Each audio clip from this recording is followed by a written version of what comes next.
The last message she ever sent him wasn't something dramatic. It wasn't filled with anger, and it didn't try to make him feel guilty for everything he had done or failed to do. Because by the time she typed those words, she was already past the point of expecting anything from him. And all she said was, "I think I should stop bothering you now."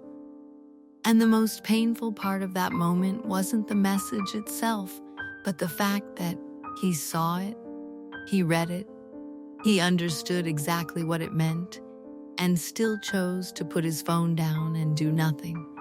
Because in his mind, it wasn't final, it wasn't serious, and it definitely wasn't something that would change anything, since she had always been there before, always forgiving, always returning, always acting like his silence didn't hurt her as much as it actually did. But what he didn't realize, what he couldn't possibly understand in that exact moment, was that this time was different. Because this wasn't her being emotional, and it wasn't her trying to get his attention. This was her giving up. Emily never planned to fall for Jason.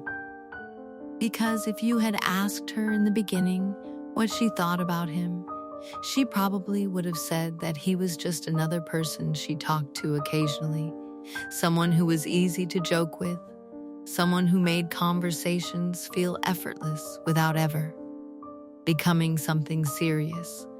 But the problem with connections like that is that they don't feel dangerous when they start, because nothing about them feels intense or overwhelming, and that's exactly why they slowly become something much deeper without you even noticing it happening. It started with random conversations that lasted longer than they should have, with small moments where he paid just enough attention to make her feel seen, and with the kind of inconsistency that makes you crave the moments when someone actually shows up. Because those moments begin to feel rare and special, even when they shouldn't. Jason didn't do anything extraordinary, and that was exactly what made it worse. Because he gave her just enough to stay interested, just enough to keep her emotionally connected, but never enough to give her clarity about where she actually stood in his life. And without realizing it, Emily went from someone who enjoyed talking to him to someone who waited for him. As time passed, their conversations stopped being random and started becoming a routine. And that routine slowly turned into something Emily began to depend on emotionally, because she found herself thinking about him during her day, wondering if he had eaten, wondering if he was okay, wondering if he would text her later or disappear again without explanation. She became the one who always reached out first, not because she didn't notice that he rarely did, but because she convinced herself that effort shouldn't be counted, that caring shouldn't feel like a competition, and that if she truly liked him, then it was okay to give more than she received. So she sent the good morning text that he never asked for but always received. She checked in on him when he was quiet, and she stayed present even during the times when he gave her almost nothing in return. And Jason, whether intentionally or not, got used to it. Because when someone shows up for you consistently without demanding the same energy back, it becomes easy to take that presence for granted without even realizing that you're doing it. He didn't think of himself as someone who was hurting her. He thought of himself as someone who simply wasn't that type of person. But the truth is, not choosing someone who keeps choosing you is still a choice. The shift didn't happen all at once, and that's why Emily didn't notice it at first, because losing yourself in a one-sided connection doesn't feel like a sudden change. It feels like a series of small adjustments that slowly turn you into someone you don't recognize anymore. She started overthinking simple messages, reading them multiple times before sending, deleting and rewriting sentences just to make sure she didn't sound too needy or too emotional, because the last thing she wanted was to push him away. She began to measure her words, to hold back her feelings, to pretend she was okay with things that quietly hurt her, because she believed that if she asked for too much, he might leave, even though deep down she knew he was never fully there to begin with. There were nights where she stared at her phone, watching the online status appear and disappear, knowing he was active but choosing not to talk to her.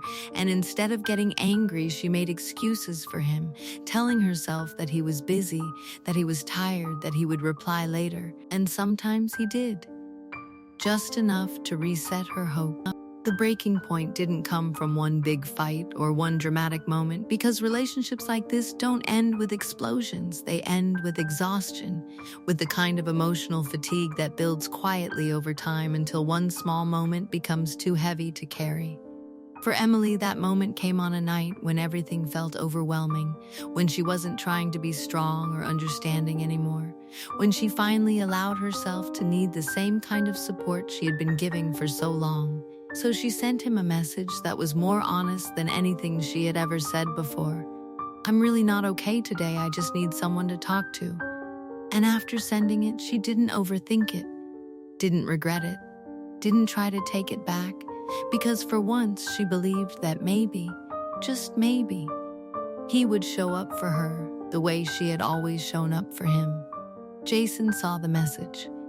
He opened it, he read it, and for a brief moment, he considered replying. But then he got distracted. Or maybe he just didn't feel like having a serious conversation.